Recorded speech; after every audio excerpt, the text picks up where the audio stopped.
位在白河关子岭风景区半山腰的仙草国小，虽然是偏乡实验小学，不过近年来在校长李志轩的带领，不止学生数逆势成长，而且透过多元教学的方式，获得教育部国教署补助，成为媒体素养教育基地。校园内不只设有虚拟主播棚，另外还有剪辑系统，让小朋友学习如何运用科技资讯，将学校的课程与活动做成新闻，传达让大众知道。欢迎收看仙草新闻，我是邱大伟。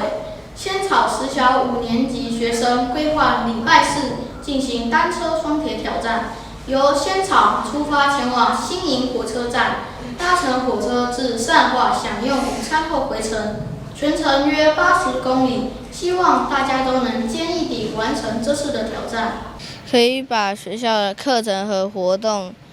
做成一个新闻稿，然后做成一个新闻，让大家知道这些活动跟课程。在成圈的时候，我们的资讯老师教了我们怎么分辨真假新闻，然后老师以石虎作为一个标题，然后老师给了我们许多的线索，让我们核对比较，然后接着呢，最后虽然只有1、2组获得通关的资格，但是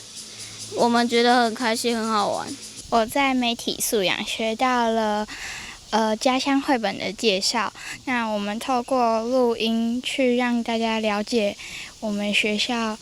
白河的家乡故事，然后我也曾经去广播电台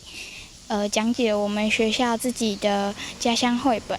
然后可以让大家边剪片，然后了解自己的家乡。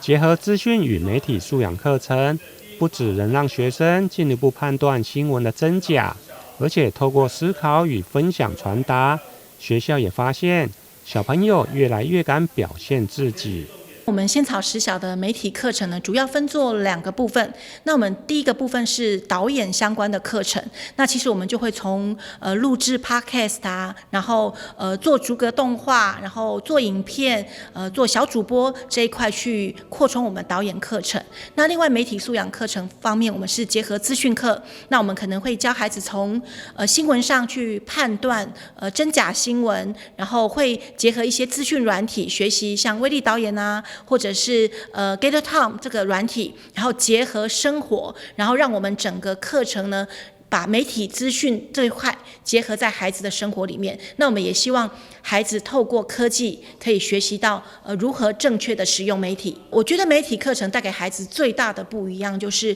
其实它有很多部分是要思考，然后思考以后要分享跟表达。所以我觉得在我们媒体课程的推动之下，我们的孩子越来越敢表现自己，然后面对镜头也越来越不胆怯，然后也愿意努力试试看，然后去了解一些不一样的科技产品跟科技的一个运用。不管是课堂讨论、工作坊，或者社区踏查，引导学生主动关怀周遭的人事物，运用媒体力量对生活做出正向的改变。这也是教育部国教署推动媒体素养教育基地的主要目的。记者李英根台南报道。